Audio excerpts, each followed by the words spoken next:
Welcome back, friends, and gather round to episode 39 of Simply Walking into Mordor. As always, my name is Nowglear, and a special welcome to you if this is your first time watching. Well, guys, we finished our quests for Orchalway in terms of the Twilight Estates, and now we are going to run another skirmish this episode. But I was just clearing up my inventory in between episodes, and I noticed a quest item that I hadn't clicked on, and that is another quest here for Gerhebnir, giving us some more silver Anorian coins. That's very useful. We'll finish off that quest. I was also looking through here. We have some reputation items to use. These specific ones, Mathams. They're just gained from humanoids, and they'll give us rep with the Matham Society, so we can use them. We've got some more crafting pieces, just running over here to the skirmish camp to do our skirmish. We've got some black badges, which will give us some Wardens of Numinas reputation. Also, this Band of Numenor will give us the same, and these Tomb Raider sashes. So we'll use all of them. We've got heaps of crafting materials in our inventory as well, which is good. Very useful to collect all of those. Alright, the other exciting thing is, from hitting level 35, we've actually unlocked more of our crafted gear that I made for us, and that will be the rest of our armor. So our chest piece is much better. Look at that improvement. Almost double the armor and increased vitality and might. So we'll equip that. Definitely we want to bind that to us permanently. What else have we got? We've got our sturdy gloves. These are also heavy armor and much more might and extra morale, so that'll be very helpful for us indeed, especially as we go into our skirmish this episode. We've got a helmet here, much more armor, or more than double. A bit less might, but we get some crit, a lot of crit actually, and some more vitality, which will be very helpful in terms of our morale restoration. As you know, that's been quite slow, but look at that, we're almost up to 2,000 non-combat morale regen, which is very, very helpful. Alright, and here again, much more armor and some more might and power. So that'll be very helpful for us. We're collecting our Northern Star set down here, and so that will make us ready for the skirmish. We have nothing else to do before then. Let's just have a quick look-see around the barterers, see if there's anything that is better than what we've got. We've unlocked level 33, this new tier of gear.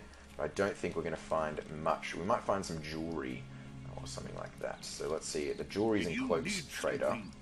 See if we've got anything here that's worth getting. Doesn't look very promising at this point in time. 20 might, not that good. I think we have looked at these before, actually. Yeah, we've already got that one equipped, so never mind. We've looked at the level 33 gear. We're going to quickly have a talk to the skirmish captain, make sure we don't have any extra traits we can equip. No? Okay, perfect. We are going to get straight into this. Let's level up our skirmish. Soldier again, why not? Let's give her a bit more love. Train her up to level 11 and everything. Okay, here we go. She's already got level 11 of tactical potency, and we'll get some more physical mastery. Okay. When are we getting our new traits? When are we getting any more of these? 43, 45, 43, 49. Okay, so not for a while. That's alright, we can wait for them. But now, guys, without any further ado, let's get this skirmish underway. We're going to be doing the Defense of the Prancing Pony. We unlocked it last episode. Oh, that's not what I wanted to do. Defense of the Prancing Pony. We're going to run at level 36 because we do have a shot of leveling up. Now, the reason I do this, the reason I run at level 36, you actually do get a bit more experience if you run things high level. There is a curve of how much extra experience you get, and it actually diminishes after a while, so it doesn't keep increasing. It actually gets less over some time, and the maximum experience you can get is running at 3 levels above. So if we run it at 38, we'd get the maximum experience. That's a bit difficult for us though. I just like running it a level above, especially if I'm close to leveling up, because that gives us a bit of boost to experience, as well as it'll be the right level for us if we do level up midway through the skirmish. Alright, we're going to keep it at size 1, tier 1, just nice and simple, so that we can have an easy run through this the first time we do it. Okay guys, let's get into it. So let's just launch this skirmish. It's a defensive skirmish, and you might recognize it from the introduction skirmish instances. Let's have a listen to the voiceover, if there is one. The inhabitants of Bree have spent the occupation holed up within the Prancing Pony. Angered at their uprising, the brigands have decided to burn them out. Right, so this skirmish is the sequel to the Prancing Pony skirmish. The Prancing Pony skirmish, you might say. Not the Prancing Pony skirmish, the Thievery Mischief skirmish. We did that as our last skirmish that we did, and this is the sequel to that. So South Bree, Thievery and Mischief, North Bree, Defense of the Prancing Pony. And this is a defensive one, and as Galadriel said, the brigands are going to try and burn the people out of the Prancing Pony. They've decided to hold themselves up in here, and the brigands are going to try and burn them out. So our job is to make sure the Prancing Pony does not die. It actually has a health amount in this skirmish, and every so often torchbearers will come and attempt to burn the Prancing Pony. Here we go, we've got Herbie. If you missed our episode where I did some skirmishes with Dwaliniath, we named our herbalist Herbie. If you've got a better name, leave it in the comments, but for now Herbie will do. Alright, yes, torchbearers are going to come. They're going to try and burn the Prancing Pony down. As you can see, it's only got 4,500 health, not very much. But yes, we're going to defend the Prancing Pony. There are going to be assaults coming from both directions. Unlike Siege of Gondomar, which is our other defensive skirmish, it does not tell us which direction these enemies are going to be coming from. So we will just have to scout them out and make sure we can see. And also, the Torchbearer is not 100% going to come from the same direction. So we want to be careful that we don't accidentally miss Torchbearer, assuming that they're going to come from the same direction as all the other enemies. Now, because we are running it at Tier 1, Size 1, the Torchbearers are going to be weak level. So they're actually just going to be a swarm level monster. Very easy to kill quickly. Just having a look at our mini-map up there to see where the enemies are coming from. We've got a lieutenant of the enemy. Should have let us know. There we go. It has let us know. Stormkeeper, we've dealt with these before. This actually does count towards our Dowhand Slayer. I'm not sure if we've unlocked that yet. High Elves do have a Dowhand Enmity Deed, and this will count. He's a Dowhand Stormkeeper. Let's use Battle Frenzy. I keep getting comments that I don't use that enough. Alright, yes, Enmity the Dowhands. There we go. New Deed must be level 35, that unlock. Alright, let's sprint to our next fight. We've got a Torchbearer coming. So yes, as you can see, it doesn't always alternate between entrances, but at the moment we have been. There are enemies that come in waves, lieutenants come along with them, much like other defensive skirmishes, and every so often a Torchbearer will come. We have to watch out for those. Alright, here are some more guys. This was the same entrance. And I believe there are 3 or 4 assaults before the final boss. On the way, there'll be plenty of lieutenants and enemies to kill. So that's pretty much this skirmish. Torchbearers and all that. So yes, here's a Shepherd of Filth along with a Torchbearer. Finish him off before. There we go. Before he even got away.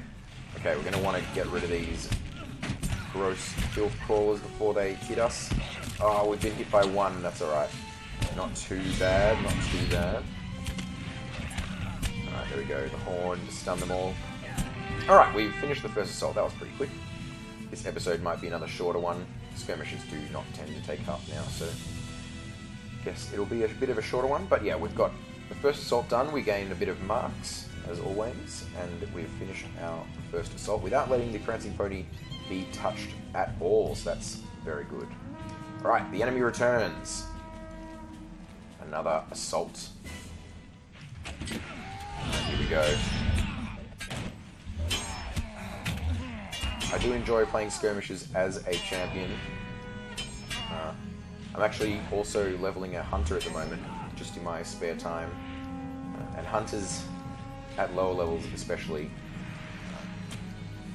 they just kill things in one hit, which is kind of fun. I might do a bit of a feature video on them, but they're not as enjoyable to watch and they're not as fun to do in skirmishes because they do only hit one person at a time, by and large. As you can see here, the second one, Heat Straw, also gets involved in the action in this skirmish. So you could actually fight all the enemies back here. Alright, now we have got an encounter from behind us. We are going to finish off these guys, or at least aggro them, and then we'll go grab the encounter actually and bring him back to Second Watcher Heatstraw. There we go, we'll challenge him there, bring it back to the assault, and we'll fight them all at the same time. This is usually the strategy with defensive skirmishes. You don't really want to be taken away from the action for too long, and so you want to bring your encounters back into the fight with you. And it doesn't matter if they take more than one assault to bring down, you should focus on the assaults and kind of bring the encounter down as you go. As it happens, it's only going to take us one. There we go, we've felled him. Weak Torchbearer coming as well. But yeah, sometimes they're a bit further afield, and in larger groups for this skirmish in particular, usually you'd send a dispatchment. Is that the right word? Dispatchment? Detachment? I think that's a better word. Detachment of troops or fellowship members to go and get the encounter, maybe even to kill them on their own, while the rest of you defend the Prancing Pony. Obviously, in larger groups, the encounters are much, much stronger, as I think you would have seen 2 episodes ago. Alright, here we go. We've got a Stormkeeper again, another Dow Hand to our tally. We've also got a Torchbearer. So yes, other strategies to do with this skirmish. If you're running in a group, if you have a ranged class, and if you're doing a raid version of this skirmish, you need a couple of ranged classes. Range DPS, that is, so either a Runekeeper or a Hunter. The Lawmaster at a pinch, but Runekeeper and Hunter are the main ones. You will, you'll define them to be your Torchbearer destroyers. Okay, we've got another encounter here. He's running up to us, so that's easy, and we're also in a assault break, so we can put our full focus on him to defeating him. Sound of the battle returns though, so we're going to have to bring him over to our assaults. Fight them all concurrently. Would have brought in Second Watcher Heatstraw by bringing him past. Alright, very good. So yes, you'll have the Hunter or Runekeeper in a 6-man, or 2 of them at least in a 12-man, designated to literally focus firing on those Torchbearers, because they are quite powerful when you're at raid level, and so you need to focus fire them down. So here's a situation where we've got a Torchbearer and the enemies coming from different directions. We're always going to focus on the Torchbearer first, and then focus on the enemies. Second Watcher Heatstraw will take them for us. We're running out of power a bit, so we're going to have to use our power potion. Our Herbalist should really be taking care of that for us. There she goes, she did actually cast that. Hopefully she casts it a bit more often. Okay. We are tearing through this skirmish. Yeah, I hope you guys are enjoying this skirmish, these skirmish showcases. I'm enjoying running them all. Some of the ones that I haven't run for a while, like Prancing Pony is one of them, for example. Alright, where are we? We've got a Torchbearer behind us. Prancing Pony is actually one of the more popular ones, especially of the defensive skirmishes. That's because it does have quite good rewards, and it isn't as annoying as Gondamon or Amonsul or the other ones, because you don't have to run very far. In fact, most people will actually take them all back here. Alright, getting that captain down.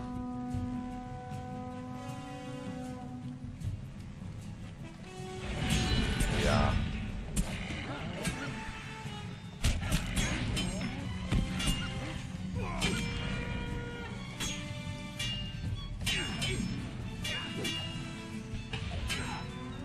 Another Torchbearer, that's alright. Where is he? Yep, he's on this side. Our Herbalist, it looks like he's going to tank all the all the enemies from that assault. That's alright, she can heal herself. She will be A-okay. Just got to bring this guy down. There we go. Oh, she's brought them over to Second Watcher Heatstraw. Very wise. Herbie, very wise. There we go, he's getting a bit of a head start, but we have finished them off. Okay, third assault has been defeated. Goylag now enters. So there we go. 3 assaults and the boss comes. Goylag is the boss, and he is a Uruk, and will come up and try and face off to us anytime he'll come up. Here he is. And we see he also has wargs with him. Goylag will bring wargs in with him. Depending on the difficulty, he'll bring some more or less. So there we've got the easiest difficulty, Tier 1 solo. And so he just brought 1 warg. But at raid level, he'll bring like 4 at a time. They'll be hardy. They won't be just weak. There we go. Brought him down. Get our reward. And he'll actually keep respawning them if we take too long to kill him. So the wargs can be quite a nuisance. They'll just run amok through the healers and everything. There we go. Great. We finished the skirmish. So we'll travel out. Got a decent amount of experience there. Almost at 36 now. So should be hitting that soon. And then I think at 39 we're going to run our next set of book, what are they called? Quests. Our epic storyline quests.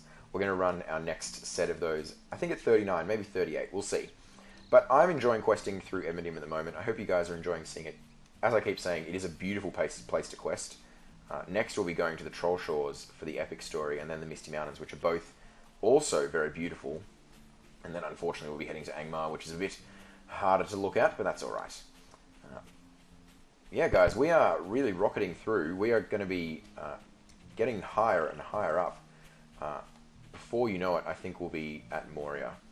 A couple of episodes of questing more in Emendim, then we'll head off to do books. We'll keep doing books and keep doing books, and we'll probably actually get quite a few levels because the books are continuously going through us from there to 50, and we've got heaps of books to do at 50.